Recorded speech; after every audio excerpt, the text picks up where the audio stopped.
Hi friends, இன்றைக்கி ஒரு அழகான ரொட்டீன் vlog தான் உங்களோட ஷேர் பண்ணிக்க போகிறேன். இந்த vlogல நான் ஷேர் பண்ணக்கூடிய விஷயங்கள் கண்டிப்பாக உங்களுக்கு யூஸ்ஃபுல்லாகவும் இருக்கும், இன்ட்ரெஸ்டிங்காகவும் இருக்கும். வாங்க வீடியோக்குள்ளே போகலாம். Welcome to me and my life. நான் உங்கள் பிரியா. இந்த vlogல ஒரு சிம்பிளான என்னோட ரொட்டீன் டே தான் உங்களோட ஷேர் பண்ணிக்க போகிறேன். மார்னிங் எழுந்து குளிச்சு ரெஃப்ரெஷ் ஆகி வந்ததுக்கப்புறமா சாம்பிராணி வீட்டில் ஏற்றி வைப்பேன் இல்லையா, ஸோ அந்த வேலை தான் பார்த்துட்ருக்கேன். இது முடிச்சதுக்கப்புறமா மார்னிங் பிரேக்ஃபாஸ்ட் ரெடி பண்ணணும். இன்றைக்கி பிரேக்ஃபாஸ்ட் வந்து பார்த்திங்கன்னா ரொம்ப சிம்பிளான ஒரு பிரேக்ஃபாஸ்ட். ரொம்ப நாளைக்கு அப்புறம் ப்ரிப்பேர் பண்ணுறேன். Bread omelette. பிரெட் ஆம்லெட் வந்து ஃப்ரீக்வெண்ட்டாலாம் வீட்டில் பண்ணுறது கிடையாது. ரொம்ப ரேர். ஒரு 3 months ஒன்ஸோ இல்லை 6 months ஒன்ஸோ ஒரு மாதிரி சாப்பிட்ணுன்னு டெம்டிங்காக இருக்கும் பாருங்கள், அந்த டைமில் மட்டும்தான் பண்ணிக்கிறது. முடிஞ்ச வரைக்கும் அதையும் வீட் பிரெட் வச்சு பண்ணலான்னு நினப்பேன். அது கிடைக்காதப்போ நார்மலாக கிடைக்கக்கூடிய ப்ரெட்டே வாங்கிக்கலாம் அப்படின்னு சொல்லிட்டு நேற்று ஒரு ப்ரெட் பேக்கெட் வாங்கிட்டு வந்திருந்தேன். ஸோ அதை வச்சு இன்றைக்கி ஒரு ப்ரெட் ஆம்லெட்டும் ஃப்ரெஞ்ச் டோஸ்ட்டும் பண்ண போகிறேன். ஸோ இதுதான் இன்றைக்கான மார்னிங் பிரேக்ஃபாஸ்ட். இதை ப்ரிப்பேர் பண்ணிக்கிட்டு இன்றைக்கான வீடியோக்குள்ளே போயிடலாம். அதுக்கு முன்னாடி ஒரு முக்கியமான விஷயம், அது உங்களுக்கு ஒரு யூஸ்ஃபுல்லான இன்ஃபர்மேஷனாகவும் இருக்கும் அப்படின்றதுனால உங்களோட ஷேர் பண்ணிக்கிறேன். நான் பொதுவாகவே எந்த மாதிரியான பர்சன்னா, பொண்ணுங்க எப்போவுமே ஃபினான்ஷியலி இண்டிபெண்ட்டாக இருக்கணும் அப்படின்றதுல ரொம்ப ஒரு விருப்பம் உடைய ஆள். நம்மளோட நிறைய வீடியோஸில் நான் சொல்லியிருப்பேன், பொண்ணுங்க எப்போவுமே ஃபினான்ஷியலி இண்டிபெண்ட்டாக இருங்க. அதெல்லாம் யோசித்து தான் நான் இந்த யூடியூப் அப்படின்ற பிளாட்ஃபார்மையே சூஸ் பண்ணி இதுக்குள்ளே வந்தேன். வந்ததுக்கப்புறமா நான் வந்து ஒரு ஃபினான்ஷியலி இண்டிபெண்ட்டான பர்சனாக தான் இருக்கேன் இப்போ வரைக்குமே. இதோட அடுத்த கட்டமாக ஃபினான்ஷியலி க்ரோ ஆகிறதுக்கு இன்னொரு புது ஸ்டெப் ஒன்று எடுத்து வைக்க போகிறேன். அது என்ன அப்படின்றத பற்றி அடுத்தடுத்த வீடியோஸில் ஒரு சீரீஸ் மாதிரி டீட்டெயில்டாக உங்களோட ஒவ்வொரு வீடியோஸ்லையும் ஷேர் பண்ணிக்க போகிறேன்.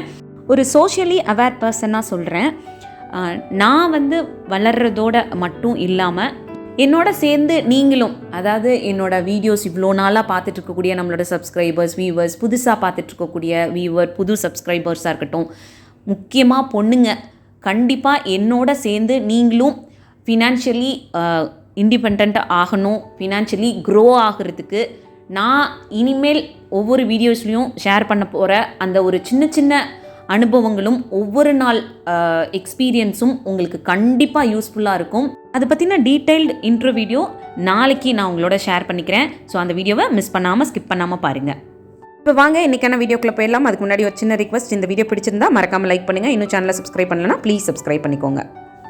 இன்றைக்கான டாப்பிக்கில் நம்ம எதை பற்றி பேச போகிறோம்னா, எந்த மாதிரி பழக்கங்கள் உடையவங்க வாழ்க்கையில் வர்ற பிரச்சனையை ஃபேஸ் பண்ண முடியாமல் இருப்பாங்க, ஃபேஸ் பண்ண முடியாமல் கஷ்டப்படுவாங்க அப்படின்றத பற்றி தான் ஒன் பை ஒன்னாக உங்களோட ஷேர் பண்ணிக்க போகிறேன். இந்த மாதிரியான பழக்கங்கள் உங்ககிட்ட இருந்துச்சுன்னா அதை உடனே அவாய்ட் பண்ணிக்கோங்க. அப்போ தான் லைஃப்பில் எந்த பிரச்சனை வந்துச்சு அப்படின்னாலும் ஈஸியாக ஹேண்டில் பண்ணுறதுக்கு, சால்வ் பண்ணுறதுக்கான ஒரு தைரியம் நமக்குள்ளே கிடைக்கும், ஒரு கான்ஃபிடென்ஸ் நமக்குள்ளே வளரும். ஃபர்ஸ்ட் பிஹேவியர் என்ன அப்படின்னு பார்த்தீங்கன்னா, லைஃப்பில் ஏதாவது ஒரு பிரச்சனை வந்துச்சுன்னா அதை உடனே அவாய்ட் பண்ணணும் அப்படின்னு நினைக்கிறவங்க. அதாவது அவாய்ட் பண்ணுறதுனா அந்த பிரச்சனைக்கு கவனம் கொடுக்கறதே கிடையாது. அதை வந்து அப்படியே நம்ம கண்டுக்காமல் விட்டுருவோம், அதுவே சால்வ் ஆகிடும், அதுவே சால்வ் ஆகிறதுக்கு ஏதாவது ஒரு வழி இருக்கும், அதனால அதில் நம்ம கவனம் செலுத்த வேண்டாம் அப்படின்னு சொல்லிட்டு அந்த பிரச்சனையை விட்டு ஒதுங்கிறது. இதுக்கு மெயினான காரணம் என்ன அப்படின்னு பார்த்தீங்கன்னா, நமக்குள்ளே இருக்க ஒரு சின்ன பயம்தான். எங்கே அந்த பிரச்சனையை பற்றி நம்ம பேசணும் அப்படின்னா அது இன்னும் பெருசாகிடுமோ, இல்லை அதை பேசுகிறதுக்கான பாயிண்ட்ஸ் நம்மக்கிட்ட இல்லாமல் இருக்கலாம், அதை சால்வ் பண்ணுறதுக்கான வழி நமக்கு தெரியாமல் இருக்கலாம். அதனால அந்த ப்ராப்ளம்ஸை வந்து நம்ம சால்வ் பண்ணணும்னு நினைக்காம அவாய்ட் பண்ணிக்கிட்டே வருவோம். இப்படி அவாய்ட் பண்ணும்போது என்ன நடக்கும்னு நினைக்கிறீங்க? அந்த பிரச்சனை அதுவே சால்வ் ஆகிடுமா? கண்டிப்பாக ஆகாது. அது இன்னும் பெருசாகிறதுக்கு வாய்ப்புகள் இருக்கும். அது இன்னும் வந்து உங்களுக்கு தொந்தரவு கொடுக்கறதுக்கான வாய்ப்புகள் நிறைய ஆகிட்டே இருக்கும். ஸோ அதனால் எந்த பிரச்சனை வந்துச்சு அப்படின்னாலும் அதுக்கு கொஞ்சம் கவனம் கொடுங்க.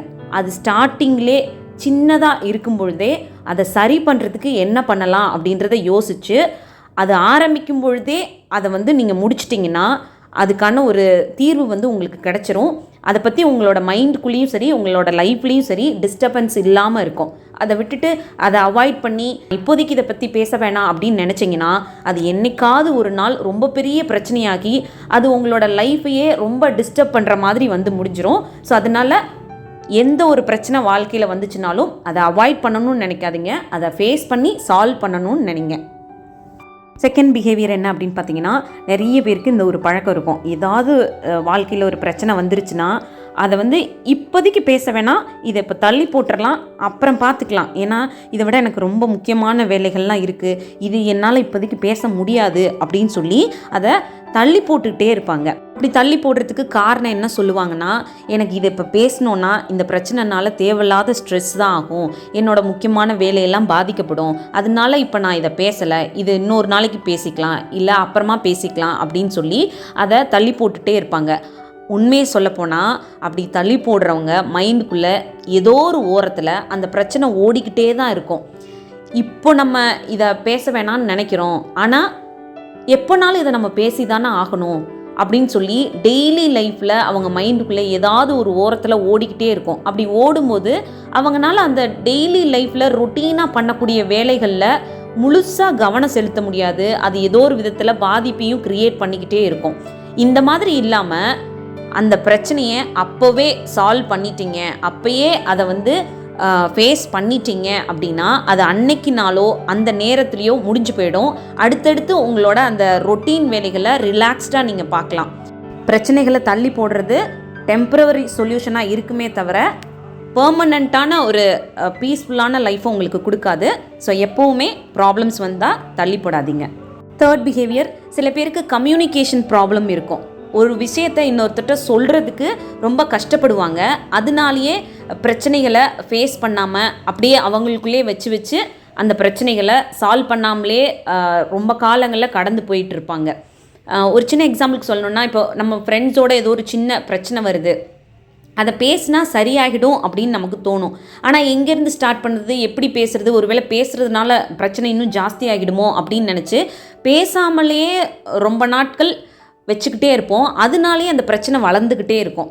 ரொம்ப சிம்பிள், உட்காந்து 2 பேரும் மனசு விட்டு பேசினாலே அந்த பிரச்சனை கண்டிப்பாக சால்வ் ஆகிடும். பேசாமல் பிரச்சனைகளை வளர்த்துக்கிட்டே இருக்காதீங்க. அப்படி வளர வளர அதனால நம்மளோட லைஃப்பில் ஒரு மாதிரி ஸ்ட்ரெஸ்ஸும் சரி, மன வருத்தங்களும் சரி ரொம்ப ஜாஸ்தியாகிட்டே போகும். ஸோ மனசு விட்டு சரியாக பேசணுன்னா தீர்க்க முடியாத பிரச்சனைகள் எதுவும் இல்லை அப்படின்னு புரிஞ்சுக்கிட்டாலே போதும். எந்த பிரச்சனை வந்தாலும் ஈஸியாக சால்வ் பண்ணிடலாம். இன்னொரு யூஸ்ஃபுல்லான விளாகோட உங்களை மீட் பண்ணுறேன். இந்த விளாக் பிடிச்சிருந்தா மறக்காமல் லைக் பண்ணுங்கள். தேங்க்யூ.